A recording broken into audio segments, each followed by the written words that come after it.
قد عظمت فللأمجاد بانيها ومن يسعى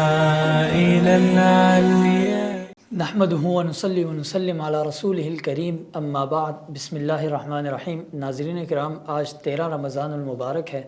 پیش گوئی کا 13واں سیشن ہے۔ ہمارا آج کا موضوع حرام اور حلال کے بیچ تمیز کرنا یا فرق نہ کرنا، یہ ہمارا موضوع رہے گا۔ آج کی حدیث میں ہم اسی کے متعلق جو پیش گوئی فرمائی رسول اللہ صلی اللہ علیہ وسلم نے، وہ پڑھیں گے، جانیں گے اور سیکھیں گے۔ حدیث پڑھتے ہیں بلا تاخیر۔ بسم اللہ الرحمن الرحیم۔ قال النبی صلی اللہ علیہ وسلم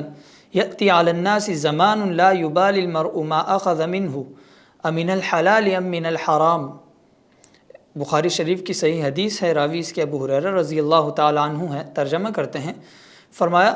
آپ صلی اللہ علیہ وسلم کا ارشاد ہے،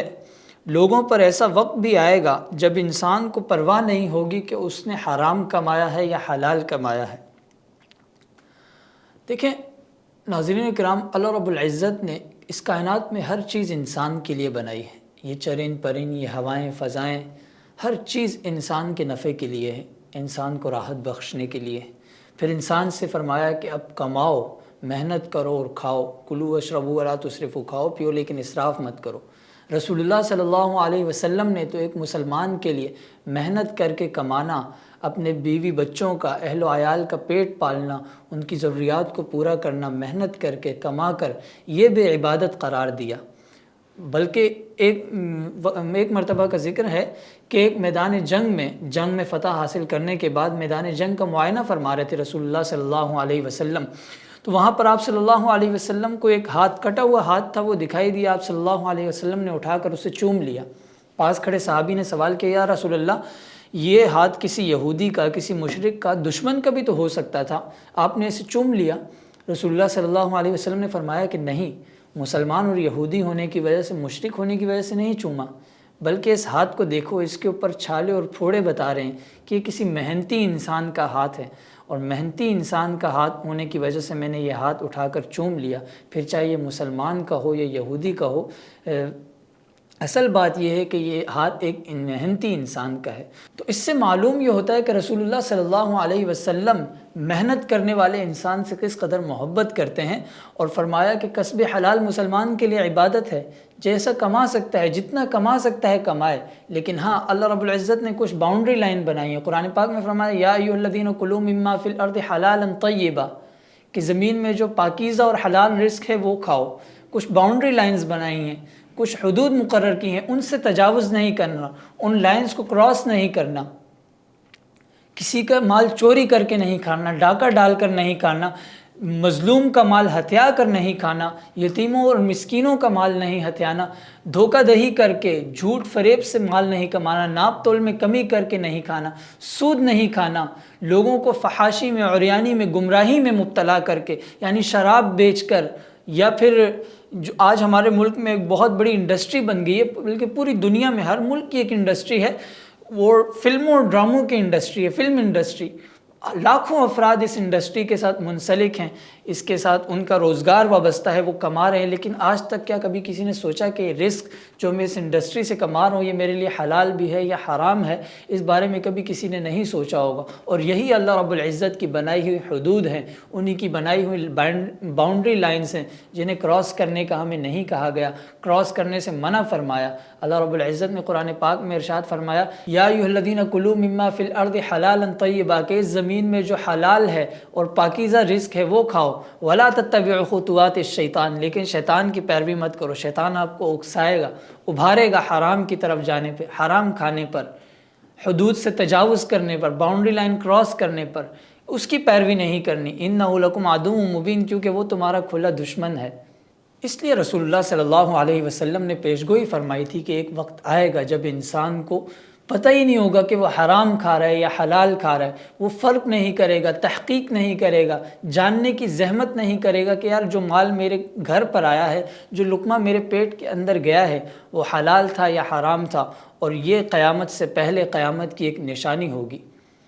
ناظرین کرام، دیکھیں خلاصہ کلام، 4 چیزیں ہیں، 4 وجوہات ہیں جن کی بنا پر انسان حرام کی طرف جاتا ہے اور حرام کھانے کی کوشش کرتا ہے۔ اگر ان 4 چیزوں سے بچ جائے تو وہ حرام سے بچ سکتا ہے۔ پہلی وجہ انسان اور اللہ کے بیچ، یعنی اللہ اور اس کے بندے کے بیچ حیا کا پردہ چاک ہو جاتا ہے۔ ان دونوں کے بیچ حیا نہیں رہتی، انسان گناہ کرتا ہے، حرام کماتا ہے، حرام کی طرف جاتا ہے، جانتا ہے کہ اللہ پاک مجھے دیکھ رہے ہیں، لیکن پھر بھی وہ شرمندگی محسوس نہیں کرتا، اس کا دل اسے ملامت نہیں کرتا کہ تیرا رب تجھے دیکھ رہا ہے اور تو گناہ کر رہا ہے۔ جب انسان کا دل بے حیا ہو جائے تو پھر رسول اللہ صلی اللہ علیہ وسلم نے فرمایا اذا لم تستحی فاصنع ما شئت، جب حیا نہ ہو تو پھر جو مرضی چاہے کرو، پھر حرام کماؤ، حرام کھاؤ، گمراہ ہو جاؤ، گناہ کرو، جو دل کرتا ہے کرو۔ اذا لم تستحی فاصنع ما شئت، پھر دنیا میں تو آپ کا جو دل کر رہا ہے کرو، آخرت میں تمہیں حساب دینا پڑے گا۔ وہ کہتے ہیں نا عقل نہ ہون تے موجہ ہی موجہ، وہ کہتے ہیں حیا نہ ہو تو پھر مزے ہی مزے، پھر دنیا میں جو کرنا ہے کرو، کوئی نہیں پوچھے گا، کوئی شریعت کی قید نہیں لگائے گا، کیونکہ آپ میں حیا ہی نہیں ہے۔ اور یہی حیا وہ بنیادی چیز ہے جو انسان اور حیوان کے بیچ واضح فرق بتاتی ہے۔ دوسری وجہ حرام کی طرف جانے کی، انسان شارٹ کٹ تلاش کرتا ہے کمانے کا، اور یہ انسان حریص ہوتا ہے، اس کے دل میں حرص ہوتا ہے کہ بس کسی طرح میں جلد از جلد پیسہ کما لوں۔ وہ یہ نہیں سوچتا کہ کہاں سے آ رہا ہے، کیسے آ رہا ہے، کس طرح آئے گا، بس جلد از کمانا ہے، جیسے بھی ہو مجھے کمانا ہے پیسہ۔ لیکن وہ یہ نہیں جانتا کہ یہ فانی مال ہے، جو میں آج کما رہا ہوں ایک دن یہ ختم ہو جائے گا، باقی رہ جائے گا صرف میں، میرا رب اور حساب کا دن، حساب دینا ہوگا۔ تیسری وجہ لالچ ہوتی ہے، انسان چاہتا ہے کہ میں زیادہ سے زیادہ کماؤں، بس حرام ہو حلال ہو جیسا تیسا ہو، آنا چاہیے مال، میرا بینک بیلنس بڑھنا چاہیے، مال و دولت میرے پاس زیادہ سے زیادہ ہونی چاہیے، ہر ایک سے زیادہ ہونی چاہیے۔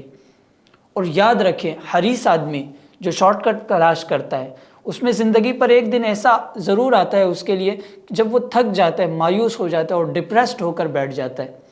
اور لالچی انسان جو زیادہ سے زیادہ مال کمانے کی کوشش کرتا ہے، وہ دنیا میں ذلیل ضرور ہو کر رہتا ہے، ذلالت اس کا مقدر بن جاتی ہے، اللہ تعالیٰ اسے کسی نہ کسی مقام پر لا کر اسے ذلیل کر دیتے ہیں۔ اور چوتھی وجہ حرام کی طرف جانے کی لا علمی اور دین سے دوری ہے،